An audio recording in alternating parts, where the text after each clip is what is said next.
You're listening to the ESO Network, your station for all things geek. Hello, and welcome to a spooky edition of the Soul Forge Podcast, episode 225.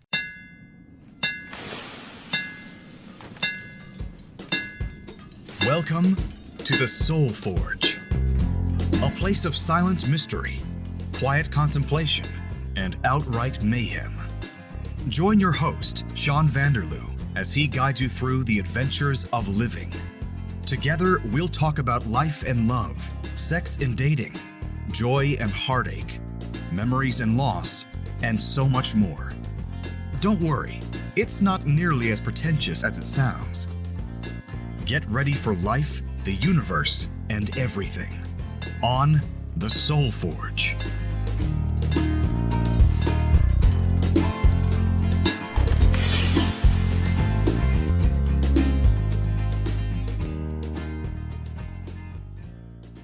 Hello, everybody! This is not a spooky voice. That's not working at all. I'm not going to even attempt it. This is a kind of a Halloween edition. It's coming out, October 28th, just a few days before Halloween 2021. And I thought that I was going to do maybe a review of some spooky Halloween type scary movies. And I really wanted to bring something like that to you, but I don't have enough knowledge about horror films, and my two experts, unfortunately, are not available. My good buddy Renee, who you've heard on the podcast a couple of times, he's out of town, so he's not able to. He's doing a lot of traveling for work. And our other friend Eddie, who runs the Night Terrors Film Festival here in Timmins every October. Actually, this October 30th is the only one this month, and if you're in Timmins, then you should go to Night Terrors Film Festival. They're having a midnight screening Saturday night, the 30th. Two showings, or I think they're both at midnight. One is Shaun of the Dead, and I believe the other one is Beetlejuice. So if you're here in town and you heard this in time, then go check that out. Support Eddie and the Night Terrors Film Festival. He's shy, so he wasn't available to come on the podcast. He was on the Rusted Robot podcast that I used to do once or twice, but he hasn't been in front of a microphone too much, so that didn't work. Too short of notice and all that kind of stuff, so that's not happening this week. But I was talking to Renee about the Halloween edition episode, and I thought maybe I would skip it this week and not even do an episode, but I don't like doing that. I like to come out with a brand new episode every week if possible. So he suggested I do an episode based on fear. The only thing we have to fear is fear itself. Now, I've done irrational fears before, like phobias and that kind of thing. Like, I don't even remember what episode that number was. I think that was one of the ones where I got a bunch of random people that I just recorded real brief, and they told us about their random fears or phobias. So I'm not doing that, but what I am going to do is talk about fear. And Renee had 4 ideas or topics to cover on this episode. So what I'll do is I will talk about those based on my own personal experience, I suppose. I guess that's probably the best way to do it. So let's see here. Well, obviously, on the phobias episode, I talked about my irrational fear of the dark, and that's more of a phobia. It's something that a lot of people have, and I've always had it. I don't like going up the stairs from the basement if it's dark down there, because, there might be a monster or a spooky murderer or something. Who knows what? There's nothing. I know there's nothing, but it's that irrational lizard part of my brain. So anyway, I'm not going to talk about that. But of the 4 different types of fears Renee suggested, the first one is the fear of not being accepted.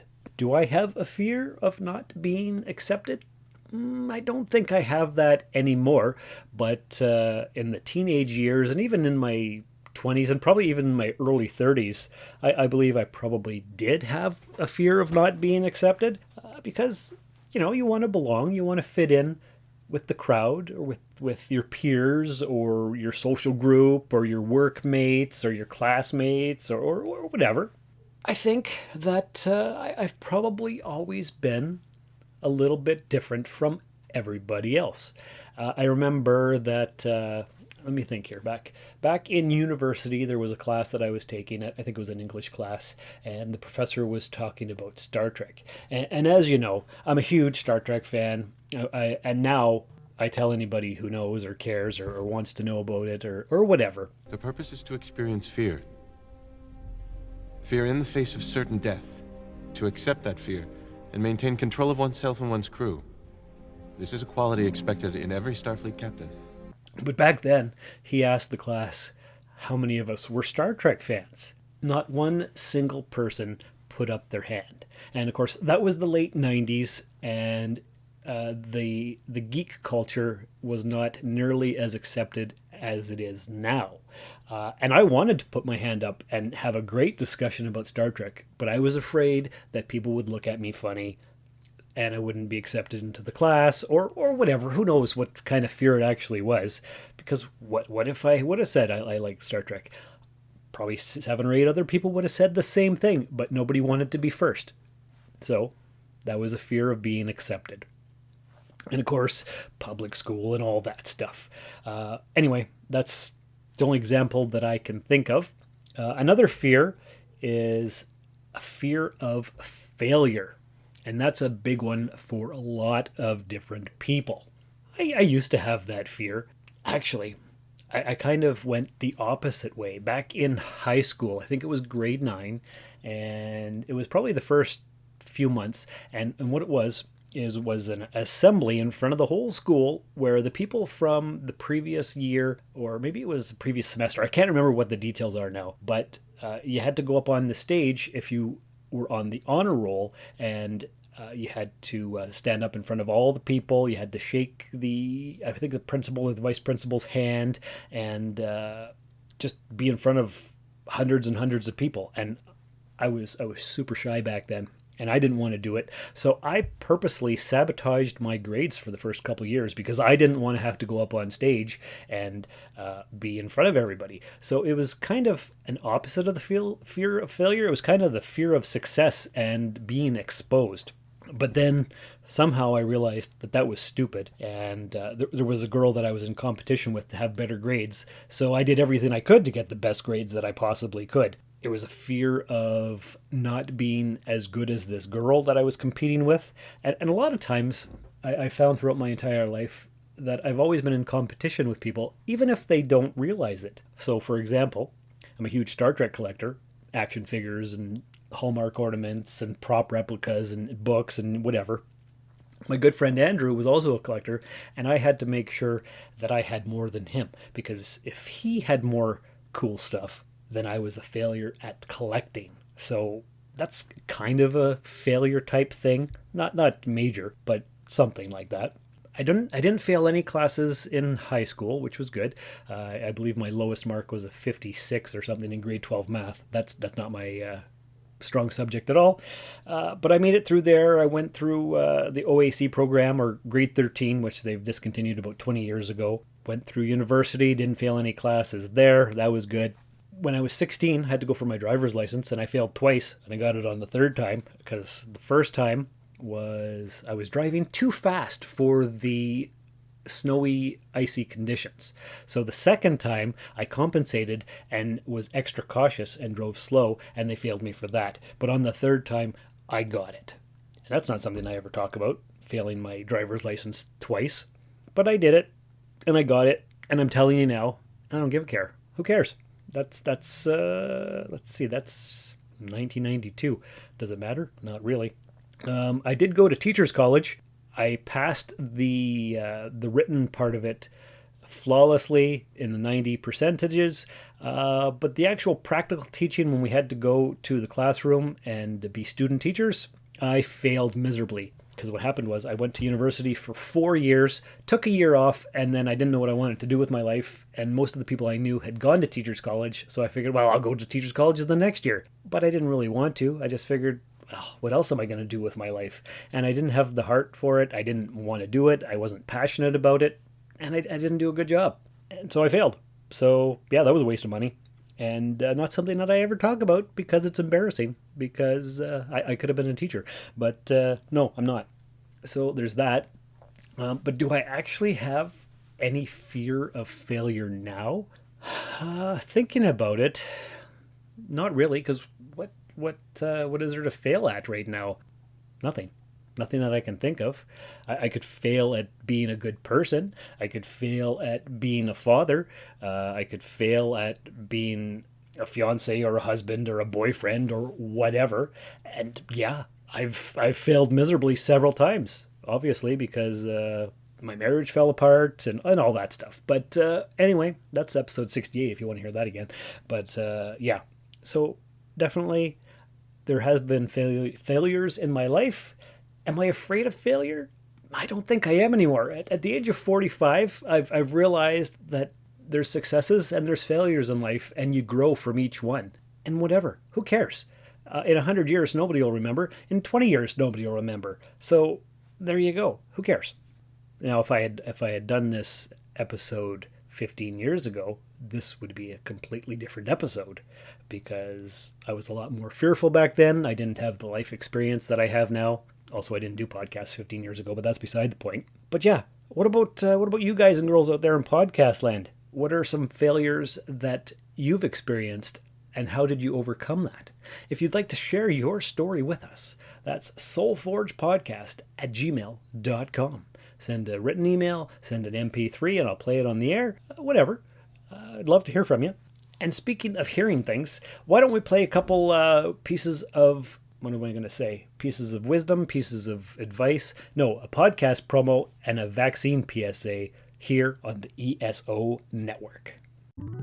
Do you like podcasts? Then you're gonna hate Thunder Talk. Tasteless subject matter, Mature humor. contempt for our co-hosts, Unapologetic social views. edgy music, And total irreverence for the nerd junk we love. are all reasons why No one.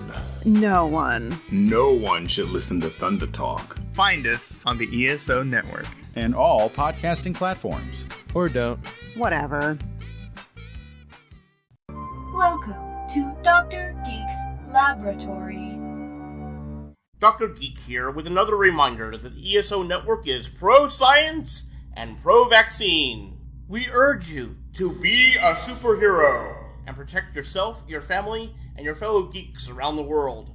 Don't be fooled by the forces of evil and their anti-science misinformation campaign. Consult the latest CDC guidelines, your doctor, and get the COVID vaccine today. Okay. Are you going to go check out that podcast? I bet you are. I bet you probably already have, because I played that promo before, or at least one like it. So yeah, all the episodes of all the podcasts on the ESO Network are fantastic, and you should be listening to them all. Subscribe every day and download them twice. So what else do we have on the list of failure? So we had the fear of not being accepted and the fear of failure. Another thing that Renee mentioned was the fear of not following your dreams. And I've had that. Let's see. Ever since I can remember, I've enjoyed writing short stories. I wrote a lot of poetry, which I've read on previous episodes. And I've always wanted to write a novel, but I've never done it. And I don't think it's a fear of actually writing a novel. I've just never had the motivation to sit down and actually do it. But that's a dream I've had. And is it a fear? Maybe it's a fear of not being published, of writing something and being rejected, because a fear of rejection is tied up with a fear of not following your dreams. And I can remember as far back as probably the early 90s. We lived in an apartment complex, and I used to, in the summertime, have a little booth set up in the apartment complex, and I would sell things to the neighborhood kids. I've always enjoyed selling. Some of my favorite jobs have been working at convenience corner stores like a Mike Smart or a Max or whatever. I've always wanted to open up a comic book shop. And about, I think in 2007 or 2008, I got really serious about it. I registered the business name, which was The Rusted Robot. And I've always had Rusted Robot as part of my what do you call it? I don't even know. But it's always been a thing. And I talked to a local business owner here, and he helped me with a business plan. But what was I? In 2007, I was just maybe, 31? I didn't have the life experience. I didn't have the knowledge. I didn't have any money, first of all. But I was afraid that if I were to open up a comic book shop, all my savings that I did have, not that I had much, but I would have to get loans, and I was afraid of not being able to pay those back, and I was afraid that the rent would be too expensive. I was afraid people wouldn't come to the store because Timmins is a small little town, and there might not be enough clientele to support a comic book shop.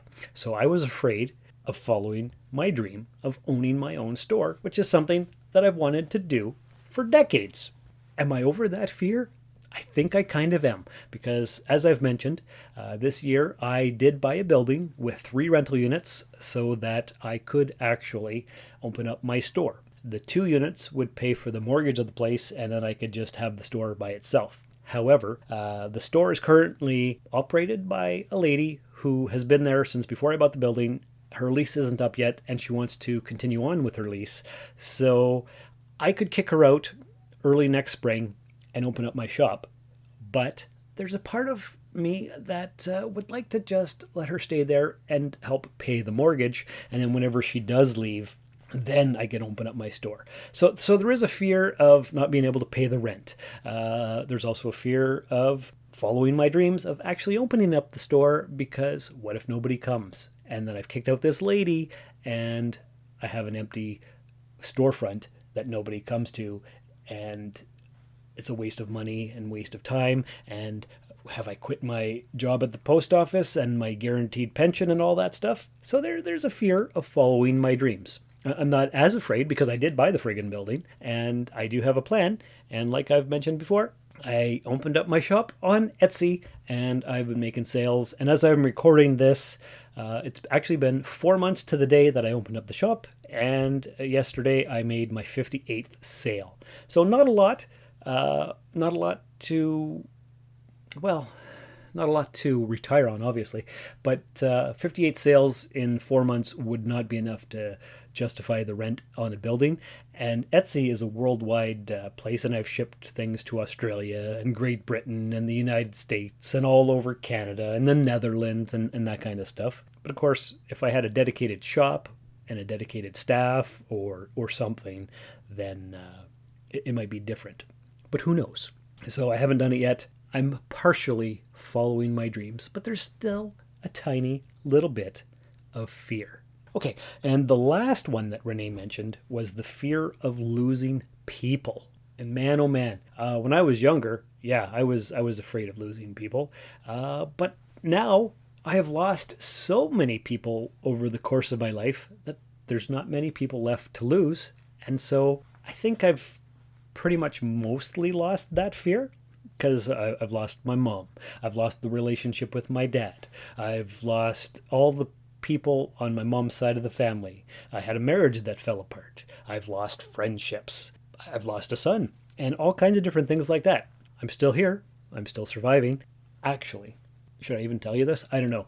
Last week I was walking along, delivering the mail, doing my drudgery of a job. But I felt so good and so positive, like I was living my best life, like I was in the best position that I've ever been in. And it was just such a peaceful feeling. And is there anybody left to lose? Probably. I could lose my brothers. I could lose my cousins.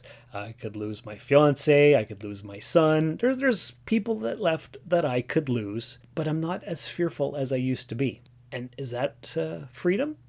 I don't know what it is. Is it because I've reached a certain age? Maybe. I don't know what it is. And I've tried to track it ever since last week. What is it that has changed? What's different about my life? And there's not one specific thing that I can point to, but I think I've reached an equilibrium where things are as they are. I've accepted the way it is. And that's pretty much all there is to it. Now, there is one fear that I do have, and that's the fear of society collapsing and the water wars of the 2030s and global climate change and all of that kind of stuff. But that is actually something that I want to talk about in an upcoming episode. So that might be exciting. It's way more in depth than I can get in the last few moments of this podcast here. So that's what that is. Thinking back about this episode now, what are your fears? Do you have a fear of not being accepted? A fear of not following your dreams? A fear of failure? A fear of losing people? Some other kind of fear? Are you afraid of death? Are you afraid of living? What are your fears? Let us know. soulforgepodcast@gmail.com. Or don't. Totally up to you. I would love to have some feedback and hear what you have to say, but if nobody wants to do that, well, that's fine too. Anyway, I hope you enjoyed this episode. It was a really kind of off-the-cuff episode. I didn't do any research, and I just kind of thought about it as we went. But sometimes those make for the best episodes. So anyway, hope you have a great Halloween, and until next time, take care of yourselves, and remember, fear is the path to the dark side. Fear leads to anger. Anger leads to hate. Hate leads to suffering. Thank you for listening to another episode of the Soul Forge Podcast. Your support is greatly appreciated, and we hope you'll tune in again next time. Remember that you can visit soulforgepodcast.com for all of our social media links, and don't forget to share the show with everyone you know. The Soul Forge Podcast is your best source for living your best life. Think about it.